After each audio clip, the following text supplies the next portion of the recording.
I was 2 years old when she came to work for us. When I first met her, my mom said I was a little reluctant with my attitude. Despite the fact that I don't remember the first day she came, my first memories of my childhood are covered with her face.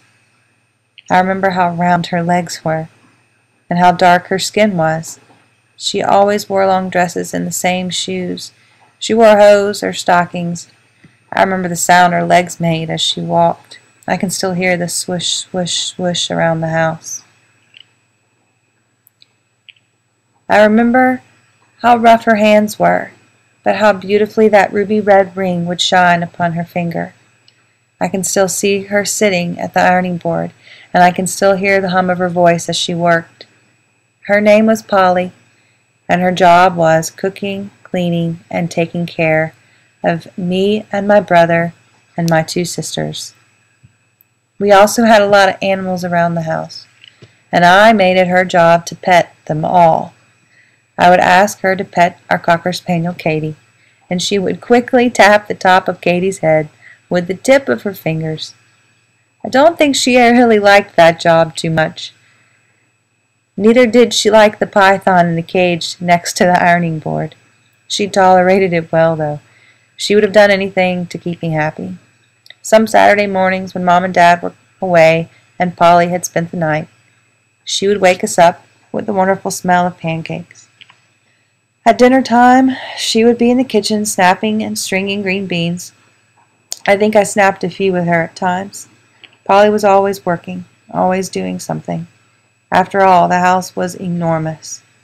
5 bedrooms, 5 bathrooms, 2 flights of stairs, and 4 kids making a mess 24/7. She had a heavy load to carry, and that's not including the numerous laundry baskets she carried from the laundry room on the 1st floor all the way to the linen closet on the 3rd floor.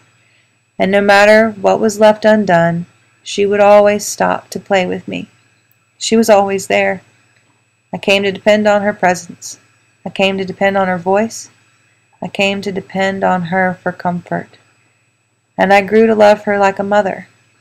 And no matter how bad I might have been, I never heard that woman raise her voice. Well, I take that back.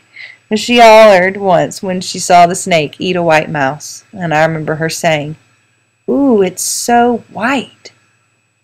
This was a statement that I feel holds a lot within it. The color white was something that made her a little woozy. I guess it makes sense to me.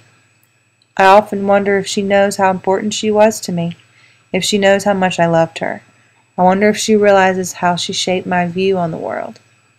I remember the first crush I had. He was the basketball star. And he was a senior in high school. And he was also black. I never quite understood why I had to hide my feelings. I just knew I did. A white Georgia girl was not to be seen with a black boy. But I have always loved black people. And I think it was because of Polly. I remember being in school and first reading and hearing about the Civil Rights Movement. I also remember when Polly had to go down another street to get home because the KKK was having a march in the middle of town. Growing up, I never really understood things in the world, much less this. Recently, I was challenged to question the ironic idea of an African American woman raising, sitting for, or nursing a white child. I was not the only one lucky enough to enjoy the comfort. There were white affluent children all over the nation for many generations that had the same experience. How was it that the same people that enslaved, brutally beat, chained, raped, and killed the people of this race would also choose them to raise their children?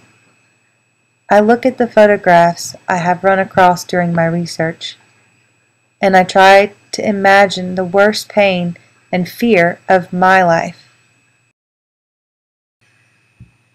Then I times that by about 100, and then maybe I might reach the terror that these people felt. I think about Polly and what happens to her heart when she sees such images, and I think about the recent shift in our nation. Despite the kind of work that is ever done or left undone, I am proud to know that this has made Polly smile. I think about what her heart felt like that day. I think about how it must have felt to those in her family. I think about the tears of joy that fell all over the world. Oh, what a happy day that must have been! Sweeter than any moment they had ever imagined. Polly retired when I was 17 and she was 65. Today she is close to 90 years old, and I am glad she has seen a change.